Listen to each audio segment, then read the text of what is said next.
일단 5가지 주제로 말씀을 드릴 텐데요. 백과사전으로서의 위키, 그리고 이 위키가 지금까지 성공적으로 항상 탑 10 사이트에 있지만은 거기에 더 이상 나아갈 부분이 뭐가 있을지, 그리고 블록체인으로 위키를 어떻게 볼 수가 있는지, 그리고 오픈소스 운동과 깊은 관련이 있는데요. 그리고 마지막으로 토큰 경제, 그래서 말씀드리겠습니다. 백과사전이라 하면 온갖 종류의 지식을 가르쳐 기른다. 그래서 엔사이클로피디아인데, 영어로는 엔사이클로는 이 반복되는, 그리고 포괄적인, 피디아는 이제 가르친다는 뜻인데요. 포괄적으로 계속 세대의 대를 거쳐서 어떤 정보가 무엇인지 선언하는 그런 중요한 역할이죠.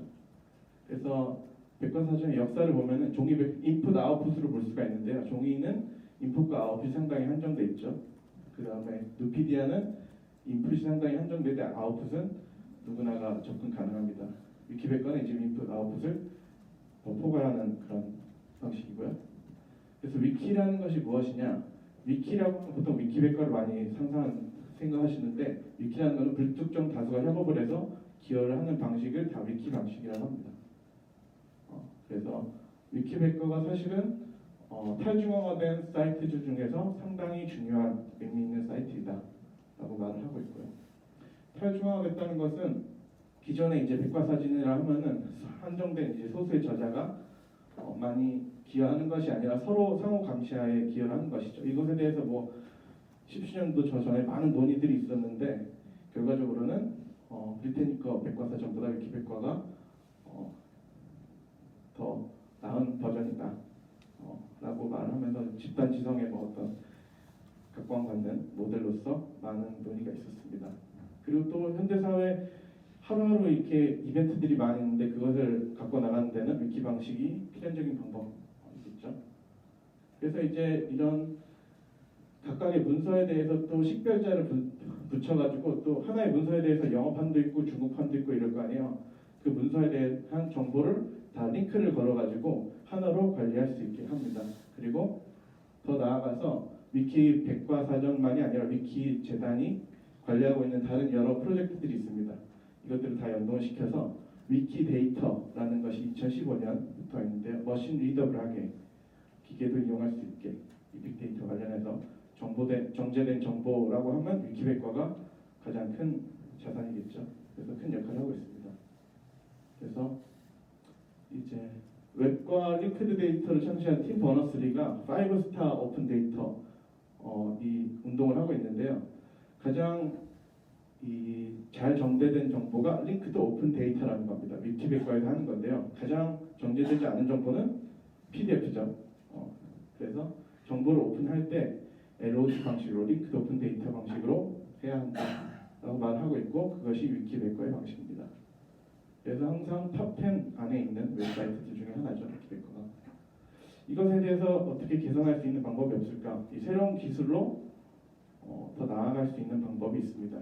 여기 보시면은 이 전 세계 지도인데요. 이 안에 있는 문서, 이 안에 있는 것에 관련된 문서가 이 밖에 있는 문서보다 더 많습니다. 지식의 편중된 현상을 볼 수가 있죠. 그래서 극명하게 대비할 수 있는 것이 유럽과 아프리카를 비교할 수가 있는데요. 면적은 1:3, 인구는 1:2, 인터넷 유저는 1:1 비슷합니다. 근데 문서는 아프리카가 유럽이 아프리카보다 10배가 더 많죠. 그래서 작년 위키마니아 행사가 남아프리카에 있었는데, 거기서 이런 말을 합니다. 지금 무료로 어떤 보상이나 최소한의 비용도 없이 지식에 기여하기를 바라느냐, 여기 있는 사람들은 그럴 만한 시간이 없다 라고 말을 하고 있습니다. 그리고 또 흥미있는 점은 작년에 이제 노벨상 후보였던 분이 있는데요. 여성 과학자시죠. 이분이 노벨상 수상 받기 전까지도 위키백과에 계속 등재가 시도됐었는데 계속 올라가지 못하는 그런 이벤트가 있었습니다. 어떤 편중 현상을 보여주고 있죠. 그래서 87%의 그 또 다른 편중 현상은 대부분의 사람들이 위키백과를 그냥 출처로서 삼고 거기에 내가 아는 것을 넣으려고 하는 그런 심리적인 진입 장벽이 높다는 것이죠. 그래서 87%는 한 번도 에디트를 해본 적이 없다. 그리고 65%의 사람은 뭔가 좀 편향돼 있다 인식을 가지고 있다고 합니다. 그래서 위키백과 청취자이자 전 에브리피디아 CIO였던 레일 생어인데요. 레일 생어가 하는 말은 새로운 기술로 인해서 이제 브리테니커 백과사전에 대해서 에브리피디아가 20년 전에 어떤 개선을 이루어내지 않았습니까? 그것을 오늘날 또 할 수 있을 것이다 라고 말을 하고 있습니다. 그럼 블록체인을 위키 방식으로 어떻게 해석을 할 수 있을까 보시면요. 이 세상에 대한 정보를 에브리피디아에 담아 넣는 것이죠. 그래서 사람들이 집단 지성을 이용해서 세상에 대한 아직 맞추지 않은 퍼즐 조각을 기여합니다. 그럼 그것에 대해서 에브리피디아는 IQ 토큰을 사용하고 있는데 그것을 주는 것이죠. 그래서 이렇게 이해할 수가 있는데 예를 들면은 이 세상에 한 정보가 있다고 하면은 그것을 에브리피디아에 퍼즐 조각을 끼워 넣는 것이죠. 이것이 하나의 블록체인이 될로 해석을 할 수가 있습니다. 이 문서 하나가요. 그래서 사람들은 문서가 올라오면 그것이 적절한지 안 적절한지 IQ 토큰으로 투표를 해서 그것의 등재 여부를 결정하는 것이죠. 그래서 이것을 확장해서 이해할 수가 있는데 이 그림을 사실 자세히 보시면은 점묘화라고 이 점을 찍는 거거든요. 그러니까 세상에 대한 화소를 높여간다고 볼 수가 있습니다. 그래서 하나의 문서 자체가 하나의 블록체인으로 해석할 수가 있고요. 그리고 블록체인이 이 체인이 이어진 거 아니겠습니까? 각각의 체인이 하나의 버전이고 이 버전이 업될 때마다 이것에 관심 있는 사람들이 이 버전이 업된 것이 정말 세상에 대한 올바른 정보를 포함하고 있는지 투표를 하는 것이죠. 그래서 버전이 업이 되면은 이 체인이 한 단계 더 업그레이드 되는 것이고요. 그래서 이런 방식으로 IQ 토큰이 운영이 됩니다. 그래서 IQ 토큰의 가장 중요한 점으로는요, 사람들이 토의를 해서 큐레이팅, 그러니까 선별 작업을 하는 것이죠. 그리고 IQ 토큰을 어느 정도 최소한의 비용을 가지고 기여를 할 수가 있고요. 그리고 가장 중요하게는 기존의 백과사전이 하지 못한 점으로는 백과사전의 주요한 의사결정에 대해서 이 이해관계자라고 할 수 있는 홀더들이 투표를 해서 결정을 할 수가 있습니다. 지금 이것 때문에 한국에서 많은 유저를 가지고 있는 위키가 어려움을 겪고 있기도 하는데요. 그리고 요거는 홍승진 변호사님이 최근에 이제 특히 블록체인 전반의 프로젝트들에서 시사할만 생각해볼 만한 점을 내려주셨는데요. 토큰 이코노미 다시 보기, 블록체인의 필수인가, 보상을 주는 것에 대한 것입니다. 그러니까 경제적 보상은 내적 동기를 해친다. 충분히 줄 것이 아니면 아예 주지 마라. 라는 것이죠. 위키로 해석을 하면은 위키를 한다 해서 만약에 내가 1시간을 기여했는데 500원, 1000원을 준다. 그러면은 내가 500원, 1000원 받으려고 이 위키를 하나? 라고 해석을 할 수가 있다는 것이죠. 그래서 이것이 생각해 볼 만한 점인데요. 그래서 위키백과 그리고 위키 여러 프로젝트를 관리하고 있는 위키미디어는 비영리 재단입니다. 그래서 충분히 줄 것이 아니면 아직 주지 마라. 주지 않는다는 선택을 취한 것이죠. 근데 이런 주지 않는다는 것은 한 20년간 해왔는데 이런 문서의 편향성이 있었습니다. 그리고 이것은 레리 생어가 한 말인데요. 무엇이 알려져 있는지를 선언한다는 것은 이 세상에 대한 권력을 행사하는 것이다 라고 말을 하고 있습니다. 그러니까 이것이 이 지적 세계에 대한 권력을 상징한다고 볼 수도 있죠.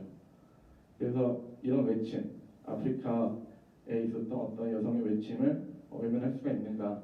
그것이 한국에는 이미 잘 살기 때문에 보상을 준다고 이거 가지고 하나라고 생각할 수가 있는데 어떤 제3세계에 그런 경제적 여건을 가지고 있지 못한 이들에게는 자기 자신을 표현하는데 최소한의 그 기회가 우리가 제공할 수가 있는가 그런 의미로 볼 수가 있습니다. 이것은 색깔이 연할수록 비율이 낮은 건데요. 그 비율이라 하면 예를 들면 내가 남아프리카에 살고 있다. 그럼 남아프리카 관련된 문서를 남아프리카 사람들이 얼마나 기여하는가에 대한 것입니다. 색깔이 하얄수록 거의 비중이 없는 것인데요. 계속 예를 들어서 좀 부적절할 수도 있겠지만은 아프리카의 경우에는 아프리카 자국민들이 자국에 대한 정보를 생산하는 것이 5% 이하인 경우가 많죠. 그러니까 자기 자신의 목소리를 내는 것이 일단 전체적인 문서량에서도 적고 또 비율적으로도 내고 있지 못하는 그런 현실이죠. 이건 이제 미니멈 웨이지인데요. 이것이 한국인들 그리고 잘 사는 사람들에게는 해석 방식이 달리되어서 이런 걸 가지고 하냐 나의 위키 이 지적 자산의 기여하는 이런 나의 어떤 자부심이 상당히 높을 거잖아요. 그것이 상처가 될 수도 있지만은 제3세계 어떤 이들에게는 그것이 큰 의미가 될 수가 있다. 그리고 오픈소스 운동 관련해서 말씀드려야 되는데요. 이분은 이제 브루피어스하고 비트코인 재단 회장이죠.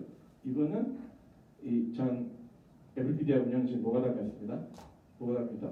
이 랩지니어스 만든 사람인데요. 2015년에 에브리피디아가 처음 만들어질 때는 블록체인 기반이 아니었어요. 그러다가 이 브루피어스가 에브리피디아 운영진에 이렇게 제안을 한 거죠. 토크나이즈 해야 된다.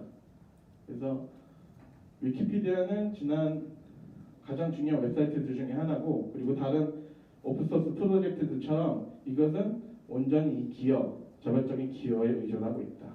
이것이 오픈소스에 의미하는 바가 있다는 것이죠. 그래서 오픈소스 프로젝트가 지난 20년간 슈퍼리어 모델로 평가를 받았지만은 이것이 그만큼 성공적이지 못한 것은 인센티브의 모델의 부재였다.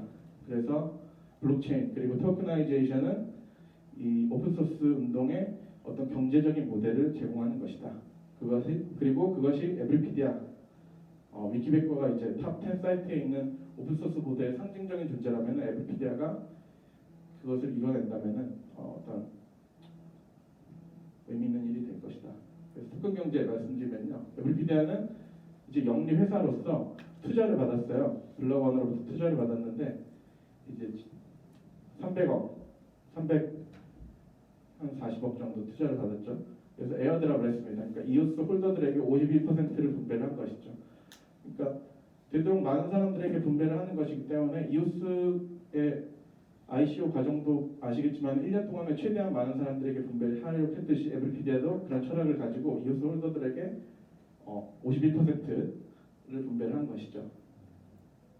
그래서 IQ 토큰을 분배를 하였고요. 그리고 중요한 의사결정상으로 세 가지 모듈이 있습니다. 그러니까 거버넌스, 그리고 아티클, 토큰 모듈이 있는데요. 일단 무엇보다 이 에브리피디아 내재적인 가치를 증대시키기 위해서는 위키백과 하지 못한 일들이 기술적으로 가능합니다. 그러니까 위키백과의 경우에는 중앙화된 서버로 지원을 하고 있는데, 지금 이런 나라들 같은 경우에는 위키백과를 적에서 차단해서 위키백과에 접근 가능하지 않은 나라들입니다. 그래서 블록체인 기술, 그리고 이 P2B 방식의 분산 저장 기술을 통해서 이 기술을 극복하려고 하고 있고요. 요거 같은 경우에는 이제 파일코인 혹은 뭐 스토리지 같은 그런 비슷한 프로젝트인데 에브리피디아에서도 이걸 이용하고 있습니다. 그래서 이 서비스 이용자가 많아지면 많아질수록 이 에브리피디아를 차단하는 것이 점점 어려워지겠죠. 그리고 무엇보다도 많은 사람들, 87%가 한 번도 에디트를 기여를 해보지 않았다고 말씀드렸잖아요. 그래서 실제로 자기가 알고 있는 것을 기여하는 것이 중요하기 때문에 누구나가 에디트를 할 수 있도록, 현재 에브리피디아의 경우에는 블록체인 기반이지만은 어떤 블록체인 계정이 없이도 소셜 로그인만으로 지금 현재 가능합니다. 사용이 가능합니다. 그래서 채팅 기능 같은 걸 상당히 중요시하게 생각해서 이 목록이 지금 제가 기여한 목록이라고 하면은 거기에 누군가가 에디트를 하거나 투표를 하거나 하는 것이 알림으로 뜹니다. 그래서 적극적으로 이 지적 자산을 단지 출처로만 쓰는 것이 아니라 내가 알고 있는 것을 직접 기여하는 것을 중요하게 생각하고 있고요. 그리고 이것은 어떤 편집 문서 등재 기준, 일종의 문서 등재 기준을 예시로 제시한 건데, 레드생어가 자기 손가락을 올린 사진이죠. 손가락을 올리라는 것이 아니라 이게 사실이라고 한다면은 블록체인에 올라갈 수가 있다는 것이죠. 그리고 이것을 올렸을 때 정말 이것이 가치가 있는가, 이 이해관계자들, 홀더들이 이해관계자들이 판단을 하는 것이죠. 그래서 이것이 에브리피디아에 가치를 올린다. 그러면 찬성 투표를 하는 것이고, 아니다, 반대다 라고 하면 내리는 것이고, 일종의 POS 방식으로 운영이 되는 것이죠. 그래서 이 블록체인, 위키를 블록체인으로 이해하는데 중요한 아이디어는 이 레드 생각 한 말인데, 뭔가 블록체인 위키에 기여를 하려면은 자기가 가지고 있는 것을 스테이킹을 해야 한다. 그리고 이것이 잘 했을 때 그 스테이킹을 통해서 어떤 이득을 얻어야 되고, 내가 어떤 부정확한 정보라든가 뭐 페이크 뉴스 같은 거 올리면은 내가 예치한 것에 대해서 어떤 디스인센티브가 있어야 한다는 것이죠. 그리고 두 번째는 이 블록체인의 진입 장벽이 충분히 낮아야 한다는 것입니다. 그래서 전 세계에 있는 누구나가 시도는 해볼 수 있도록요. 그래서 SNS 서비스를 통해서 지금 에브리피디아에서 한 5번 정도의 에디트를 할 수 있는 IQ 토큰을 무료로 제공하고 있습니다. 그래서 이런 과정을 통해서 세상에 대한 화질을 높여가는 것이고요. 이제 거버넌스 모듈 관련해서 에브리피디아의 중요한 의사결정에 대해서 이미 지난 겨울에 한번 활동이 있었습니다. 그러니까 투표 시간을 6시간에서 12시간을 늘린다. 그리고 에디트에 대해서 코멘트를 달 수가 있는가 없는가 이런 논쟁이 있었는데 코멘트 달 수 있게 통과가 되었고요. 그리고 뭐 브레인 파워. 그래서 중요한 의사결정에 대해서 에브리피디아 운영진은 이렇게 그들 개발을 그냥 하는 것이 아니라 어떤 충분한 논의를 거쳐서 커뮤니티의 의견을 모아서 진행을 하고 있습니다.